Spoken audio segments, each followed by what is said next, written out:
Hello aspirants, welcome to Sahil updates. Sahil updates में आप सभी का एक बार फिर से स्वागत है। एस्पिरेंट्स, साहिल अपडेट्स के इस प्लेटफॉर्म पर आपको लेटेस्ट जॉब अपडेट्स मिलेंगी और जो अब वैकेंसीज चल रही हैं उनके बारे में आपको सारी जानकारी दी जाएगी। जो भी एग्ज़ाम्स हैं, चाहे एसएससी का एग्ज़ाम हो, एसएससी की वैकेंसीज, यूपीएससी की वैकेंसीज या फिर स्टेट गवर्नमेंट के द्वारा कोई भी नई वैकेंसीज जारी की गई हो, चाहे वो एचएसएससी हो, यूपी ट्रिपल एस भी हो या कोई भी अदर स्टेट का जो भी एग्ज़ाम है, जो भी वैकेंसीज हैं, उनके बारे में आपको सारी जानकारी डिटेल से प्रोवाइड करवाई जाएंगी। साथ के साथ आपको एग्ज़ाम पैटर्न भी बताया जाएगा, किस पोस्ट के लिए क्या एग्ज़ाम पैटर्न रहेगा और स्पेसिफिक एग्ज़ाम के लिए क्या सिलेबस रहने वाला है। सारी जानकारी आपको यहाँ से एकदम टाइम टू टाइम प्रोवाइड करवाई जाएंगी। साहिल अपडेट्स के इस प्लेटफॉर्म पर जो कैंडिडेट्स नए हैं वो भी एक बार सब्सक्राइब जरूर कर लें, ताकि आपको टाइम टू टाइम सारी अपडेट्स मिलती रहे, कोई भी इम्पोर्टेंट अपडेट आपसे मिस ना हो। तो चलिए आज स्टार्ट करते हैं, आज के इस वीडियो को देखते हैं कि आज आपके लिए क्या कुछ न्यू है इस वीडियो के लिए।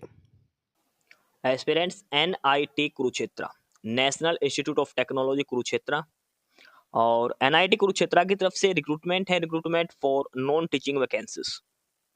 एनआईटी कुरुक्षेत्र के अंदर नॉन टीचिंग पोस्ट के लिए रिक्रूटमेंट नोटिस जारी किया गया है।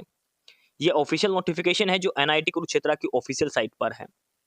डिटेल में हम पढ़ेंगे कौन कौन सी वैकेंसीज हैं जो दी गई है non teaching post, selection criteria क्या है, पे लेवल क्या होगा, कब से कब तक अप्लाई करना है, वन बाय वन सारी डिटेल्स इसमें हम चेक करने वाले हैं। National institute of technology Kurukshetra. सबसे पहले इसमें बात करते हैं पोस्ट के लिए। नेम ऑफ द पोस्ट यानी कौन कौन सी पोस्ट हैं, फिर उनका category wise vacancies, SC category के लिए कितनी वैकेंसीज हैं, एसटी के लिए कितनी है, ओबीसी के लिए कितनी है, सारी बात। और लास्ट में हम देखेंगे पे लेवल, किस पे लेवल की वैकेंसीज यहाँ पर दी गई है। अब वैकेंसीज की बात करते हैं वन बाय वन, नाम से किस पोस्ट की है। तो सबसे पहले है junior engineer civil, JE civil. JE civil की टोटल वैकेंसीज की बात करें, टोटल 3 वैकेंसीज हैं जूनियर इंजीनियर सिविल में, और इसमें से 2 वैकेंसीज हैं वो जनरल कैटेगरी के लिए and 1 for OBC category, junior engineer civil. और पे लेवल की बात करें तो पे लेवल 6 के अंदर है, यानी कि बेसिक सैलरी है 35,400। सेकंड पर है पोस्ट और वो है JE electrical, junior engineer electrical. JE electrical में only 1 vacancy and that one is for UR category, JE electrical. Pay level 6 same है। Number third is students activity and sports assistant, students activity and sports assistant, only 1 vacancy and that one is for UR category. Pay level की बात करें तो ये भी पे level 6 के अंदर है। नंबर 4 पर है library and information assistant, library and information assistant, only 1 vacancy and that one is for UR category. Pay level की बात करें ये भी पे लेवल 6 के अंदर है, यानी कि बेसिक सैलरी है 35,400, अप्रोक्सीमेट आपकी पर मंथ सैलरी 60,000 के अप्रोक्सीमेट रहेगी। नंबर 5 पर है टेक्निकल असिस्टेंट। टेक्निकल असिस्टेंट की बात करें टोटल 12 वैकेंसीज हैं यहाँ पर टेक्निकल असिस्टेंट की, और कैटेगरी वाइज बात करें तो SC category 2 vacancies, 1 for ST category, 2 vacancies for OBC category, 2 for EWS category and 5 for UR category. Technical assistant pay level की बात करें तो पे लेवल 6 में है ये भी, technical assistant pay level 6 35,400। Number 6 as personal assistant, PA की पोस्ट है ये, पर्सनल असिस्टेंट पीए की, और only 1 vacancy for personal assistant and that one is for UR category. Pay level भी इसमें सेम है, पे लेवल 6 की ये वैकेंसी है पर्सनल असिस्टेंट पीए की पोस्ट के लिए। नंबर 6 के बाद आगे है नंबर 7। नंबर 7 पर है सीनियर स्टेनोग्राफर। सीनियर स्टेनोग्राफर की बात करें तो एक ही वैकेंसी है और वो है जनरल कैटेगरी के लिए। स्टेनोग्राफर की जो वैकेंसी है वो है पे लेवल 5 की, 29,200 बेसिक सैलरी से, सीनियर स्टेनोग्राफर। नंबर 8 पर है स्टेनोग्राफर। देखो 7 है सीनियर स्टेनोग्राफर और 8 है स्टेनोग्राफर। स्टेनोग्राफर की 2 ही वैकेंसी है और दोनों जनरल कैटेगरी के लिए है। पे लेवल की बात करें स्टेनोग्राफर की तो ये है पे लेवल 4 के अंदर, 25,500 इसमें बेसिक सैलरी रहेगी। नंबर 9 पर है सीनियर असिस्टेंट। सीनियर असिस्टेंट के अंदर 3 वैकेंसीज हैं। एक एससी कैटेगरी के लिए, एक ओबीसी कैटेगरी के लिए और एक जनरल कैटेगरी के लिए। सीनियर असिस्टेंट पे लेवल 4 की ये वैकेंसीज हैं। ये भी सीनियर असिस्टेंट की 25,500 बेसिक सैलरी रहेगी। नंबर 10 पर है जूनियर असिस्टेंट यानी कि clerical. Junior assistant clerical cadre की पोस्ट होती है ये, और इसमें 2 ही वैकेंसीज हैं, एक जनरल के लिए है और एक ओबीसी कैटेगरी के लिए है। जूनियर असिस्टेंट की पे लेवल की बात करें तो पे लेवल 3 के अंदर है ये, 21,700 बेसिक सैलरी रहेगी। नंबर 11 पर है सीनियर टेक्नीशियन। सीनियर टेक्नीशियन की बात करें तो टोटल इसमें 7 वैकेंसीज हैं सीनियर टेक्नीशियन के अंदर। 5 जनरल के लिए है, एक ईडब्ल्यूएस के लिए है और एक ओबीसी कैटेगरी के लिए है। सीनियर टेक्नीशियन का पे लेवल की बात करें तो ये पे लेवल 4 के अंदर है। लास्ट जो पोस्ट है 12 नंबर वो है टेक्नीशियन, और टेक्नीशियन की टोटल 12 वैकेंसीज है। इसमें से जनरल के लिए 5, एक ओबीसी के लिए, एक ईडब्ल्यूएस के लिए, 4 ओबीसी के लिए और 2 एससी कैटेगरी के लिए है टेक्नीशियन की, और ये है पे लेवल 3 के अंदर। तो ये सारी वैकेंसीज दी गई है 12 कैटेगरीज की। NIT national institute of technology Kurukshetra, NIT Kurukshetra के अंदर ये 12 कैटेगरीज की वैकेंसीज दी गई है। और टोटल नंबर ऑफ पोस्ट की बात करें इनको मिलाकर तो टोटल 46 वैकेंसीज है अलग अलग कैटेगरी के हिसाब से। अब हम सभी पोस्ट के हिसाब से हम बात करते हैं एसेंशियल क्वालिफिकेशन एंड एक्सपीरियंस। किस पोस्ट के लिए क्या क्वालिफिकेशन मैंडेटरी है और क्या एक्सपीरियंस आपके पास होना चाहिए। तो सबसे पहले है जेई सिविल के लिए। जेई सिविल में 3 वैकेंसीज थी। एसेंशियल क्वालिफिकेशन में आपके पास बीई बीटेक सिविल इंजीनियरिंग में होना चाहिए, या फिर आपके पास डिप्लोमा भी हो सकता है सिविल इंजीनियरिंग में। एज लिमिट की बात करें मैक्सिमम एज 30 ईयर्स है जेई सिविल के लिए। प्रोबेशन पीरियड 1 साल का रहेगा। सेकंड है जेई इलेक्ट्रिकल। जेई इलेक्ट्रिकल में भी बीई बीटेक या फिर डिप्लोमा मांग रखा इलेक्ट्रिकल इंजीनियरिंग में। पे लेवल आपको बता दिया 6 में है, maximum age 30 years, probation period 1 साल का रहेगा जेई इलेक्ट्रिकल के लिए। नंबर 3 है और वो है students activity and sports assistant. इसमें मांग रखी simple bachelor degree in physical education, bachelor degree in physical education. Second one is strong record of participation in sports and drama, music, film, painting, photography etcetera. Maximum age is 30 years, probation period is 1 years. ठीक है, security activity and sports assistant के लिए।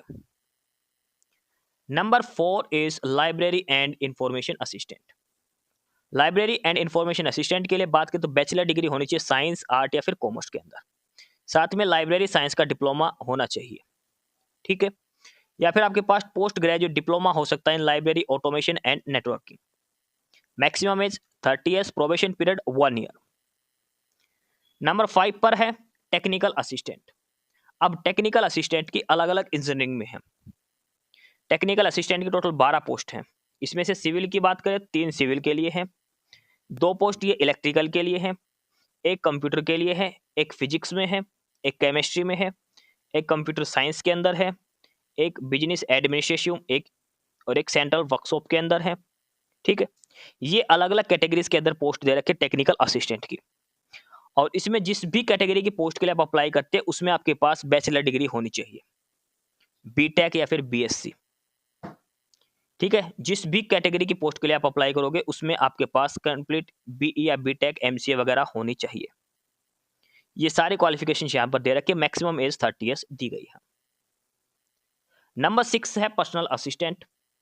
Personal assistant में simple B bachelor degree मांग रखी है, BA, BCom, BSc, BTech कुछ भी हो सकता है बैचलर डिग्री, और मिनिमम जो स्पीड है आपकी स्टेनोग्राफी की वो 100 वर्ड्स पर मिनट होनी चाहिए। स्टेनोग्राफी स्पीड जो है वो 100 वर्ड्स पर मिनट होने चाहिए। मैक्सिमम एज जो 30 ईयर्स है, प्रोबेशन पीरियड 1 साल का रहेगा। नंबर 7 पर है सीनियर स्टेनोग्राफर। सीनियर स्टेनोग्राफर के लिए 12th मांग रखी है, साथ में शॉर्ट हैंड स्पीड 100 वर्ड्स पर मिनट आपकी होनी चाहिए, 12th class. Age limit 33 years, probation period 1 year. Number 8 is stenographer. Stenographer के लिए 12th class plus stenography speed है वो 80 वर्ड्स पर मिनट आपकी होनी चाहिए, और age limit 27 years, probation period 1 year. Number 9 पर है सीनियर असिस्टेंट। सीनियर असिस्टेंट के लिए 12th class plus typing speed होनी चाहिए 35 वर्ड्स पर minute. Senior assistant typing speed 35 words पर मिनट 12th क्लास के साथ में। एज लिमिट मैक्सिमम 33 ईयर्स होनी चाहिए। ठीक है, प्रोबेशन पीरियड 1 साल का रहेगा इसमें। Senior assistant 12th class plus typing speed 35 words पर minute. Number 10 is junior assistant 12th class साथ में टाइपिंग स्पीड 35 वर्ड्स पर minute. Age limit 27 years maximum इसमें।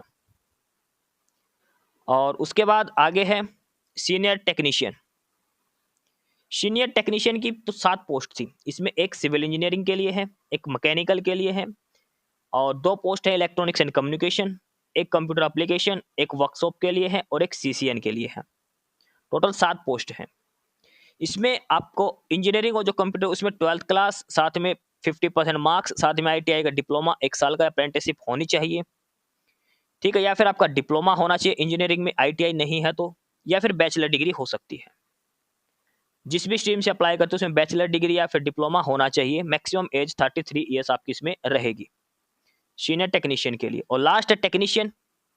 टेक्नीशियन की 12 पोस्ट है, सिविल अलग अलग इंजीनियरिंग स्ट्रीम में दिखा रखी है, सेम क्वालिफिकेशन डिटेल्स यहाँ पर भी मांग रखी है, एज लिमिट का फर्क है बस। तो ये सारी वैकेंसीज दी गई है एनआईटी कुरुक्षेत्र के अंदर। ठीक है, ये डिटेल्स यहाँ पर समझा दी गई आपको किस पोस्ट के लिए क्या क्वालिफिकेशंस होनी चाहिए, पे लेवल क्या रहेगा। अब बात करते हैं एप्लीकेशन फीस के लिए। The applicant shall be required to pay a non refundable application fees of 1000 rupees. General EWS और ओबीसी कैंडिडेट को 1000 रुपये एप्लीकेशन फीस देनी है। एससी एसटी और हैंडीकैप कोटा को 500 रुपीज एप्लीकेशन फीस देनी है। ये एप्लीकेशन फीस की डिटेल्स दे रखी है। General EWS OBC 1000 rupees, SC ST and handicap quota 500 rupees, ये एप्लीकेशन फीस रहेगी। ठीक है, उसके बाद रिजर्वेशन रहेगा एससी एसटी ओबीसी ईडब्ल्यूएस के लिए। आपको 1 अप्रैल 2025 के बाद के आपके डॉक्यूमेंट्स होने चाहिए। ये सारी चीजें ध्यान रखनी है। एज रिलैक्सेशन दिया जाएगा आपको कैटेगरी के हिसाब से। ठीक है, उसके बाद ये सारी बेसिक डिटेल्स यहाँ पर दी गई है। अप्लाई कब से कब तक करना है ये है इंपॉर्टेंट। तो ऑफिशियल वेबसाइट है www.nit.kkr.ac.in। डिस्क्रिप्शन बॉक्स में लिंक मिलेगा। ये एनआईटी कुरुक्षेत्र की ऑफिशियल साइट है, ये nit.kkr.ac.in। यहां से आपको अप्लाई करना है। कब से? 18 अगस्त से लेकर 30 सितंबर। 18 अगस्त से लेकर 30 सितंबर तक आपको एनआईटी कुरुक्षेत्र की ऑफिशियल साइट से अप्लाई करना है। 18 अगस्त से लेकर 30 सितंबर तक nit.kkr.ac.in। जहां फोटो वगैरह मांगी जाए वहां पर आपको लगानी है। अब एक चीज ध्यान रखो, the hard copy of online application along with self-attested photocopies of all the documents in support of the information given by the candidate in their online application should reach the registrar, National Institute of Technology, Kurukshetra 136119, Haryana by post. Name of the post applied for should be superscribed on the envelope used for sending the hard copy of the application. No manual paper application will be entertained directly unless registered and applied online. ध्यान रखो, इसमें एक change है। Form online apply करने के बाद उसका print out निकाल के सारे डॉक्यूमेंट्स की सेल्फ अटेस्ट करके सारे डॉक्यूमेंट्स की फोटोकॉपी लगानी है। सारे डॉक्यूमेंट्स की कॉपी लगा के आपको कुरुक्षेत्र एनआईटी कुरुक्षेत्र पर भेजनी है। इस एड्रेस पर आपको अपना एप्लीकेशन फॉर्म सेंड करना है। सारे डॉक्यूमेंट्स लगाकर ये जो एड्रेस दिया है इसके ऊपर आपका जो एप्लीकेशन फॉर्म है उसका प्रिंट आउट निकाल के सारे डॉक्यूमेंट्स की फोटोकॉपी सेल्फ अटेस्ट करके इस एड्रेस पर आपको बाय पोस्ट भेजना है। और उसके ऊपर मेंशन होना चाहिए किस पोस्ट के लिए आपने अप्लाई किया है। और ये कब तक आप भेज सकते हैं? ये जो डॉक्यूमेंट्स जो भेजोगे हार्ड कॉपी, ये 6 अक्टूबर तक आपकी पहुंच जानी चाहिए। ठीक है, it may be noted that the candidates application only in soft copy will not be entertained and will be rejected if the hard copy of the application form. देखो, इसमें क्लियरली मेंशन कर रखा है, अगर आपने एप्लीकेशन फॉर्म भर के छोड़ दिया, फीस भी लगा दी, तो भी आपका फॉर्म कैंसिल हो जाएगा। आपको एप्लीकेशन फॉर्म के साथ सारे डॉक्यूमेंट्स लगा के 6 अक्टूबर तक एनआईटी कुरुक्षेत्र में सबमिट करवाना है, बाय पोस्ट आपको भेजना है। ये ध्यान रखना, मोस्ट इंपोर्टेंट है। ये मोस्ट इंपोर्टेंट, इन्होंने क्लियरली मेंशन किया है ये चीज। 6 अक्टूबर तक भेजने। अगर आपने सिर्फ सॉफ्ट कॉपी रखी, अगर फॉर्म हार्ड कॉपी नहीं सेंड करी डॉक्यूमेंट्स लगा के, तो आपका एप्लीकेशन फॉर्म रिजेक्ट हो जाएगा, ये चीज़ ध्यान रखनी है। अब कौन-कौन से डॉक्यूमेंट आपको लगाने हैं ये देखो, जो हार्ड कॉपी के साथ भेजने हैं। एक तो एप्लीकेशन फॉर्म का प्रिंट आउट, उसके बाद self attested photocopy of marksheet. भाई मार्कशीट 10वीं की, 12वीं की, ग्रेजुएशन, डिप्लोमा, डिग्री जो भी है, सभी की फोटोकॉपी सेल्फ अटेस्टेड खुद के साइन होने चाहिए। उसके बाद और भी जो सर्टिफिकेट्स हैं, और भी सर्टिफिकेट्स जो भी है, मान लो कोई एक्सपीरियंस वगैरह का कुछ भी है, डिप्लोमा वगैरह, वो लगा सकते हो। और उसके बाद SC, ST, OBC, EWS category की जो सर्टिफिकेट है वो लगानी है सेल्फ अटेस्टेड। कोई एक्सपीरियंस है तो ये लगाना है, ठीक है। हरियाणा डोमिसाइल जरूर लगा देना अगर आप हरियाणा से हैं तो। सारे डॉक्यूमेंट्स आपको लगाने हैं सेल्फ अटेस्ट करके, सभी की फोटोकॉपी, ठीक है। ये चीज़ आपको ध्यान रखनी है। कब से कब तक अप्लाई करना है? 18 अगस्त से लेकर 30 सितंबर तक। 18 अगस्त से 30 सितंबर तक अप्लाई करना है और 6 अक्टूबर तक आपको अपना एप्लीकेशन फॉर्म सबमिट करना है। वहां पर जाकर हार्ड कॉपी आपको भेजनी है। 1 वीक एक्स्ट्रा टाइम दिया है हार्ड कॉपी भेजने का एप्लीकेशन फॉर्म की। कोई भी क्वेरी हो तो इस ऑफिस यहाँ पर मेल कर सकते हो आप, recruitment@nitkr.ac.in, ठीक है। कोई भी डिफिकल्टी हो एप्लीकेशन फॉर्म के रिगार्डिंग आप यहाँ पर कॉन्टैक्ट कर सकते हैं। उसके बाद ये अलग अलग फॉर्मेट दे रखे, किस किस फॉर्मेट में कौन से सर्टिफिकेट्स आपके होने चाहिए, ठीक है। SC, ST, OBC, EWS, sports वाले जो भी है सभी का फॉर्मेट में यहाँ पर दिया गया है। तो ये है official notification. NIT Kurukshetra, national institute of technology Kurukshetra, non teaching post की वैकेंसीज है। 12 कैटेगरीज की वैकेंसीज यहाँ पर दी गई है। पे level, education qualification, age limit, सारी डिटेल्स आपको यहाँ पर समझा दी गई है एज पर नोटिफिकेशन। फिर भी कोई क्वेरी हो तो आप नीचे कमेंट बॉक्स में कमेंट करके इसके रिगार्डिंग पूछ सकते हैं, ठीक है। एस्पिरेंट्स, यही सारी इन्फॉर्मेशंस थी आपके लिए आज की इस वीडियो के अंदर। और जो इन्फॉर्मेशन आपको प्रोवाइड करवाई गई है उसके रिगार्डिंग आपको कोई भी क्वेरी हो, किसी भी कोई प्रकार का कोई डाउट हो, तो आप नीचे कमेंट बॉक्स में कमेंट करके हमसे पूछ सकते हैं। बाकी नई अपडेट्स के लिए और नई इन्फॉर्मेशंस के लिए आप हमारे चैनल साहिल अपडेट्स को सब्सक्राइब जरूर कर लें, ताकि आपको सारी अपडेट्स मिलती रहें। फिलहाल यही था आज के इस वीडियो में।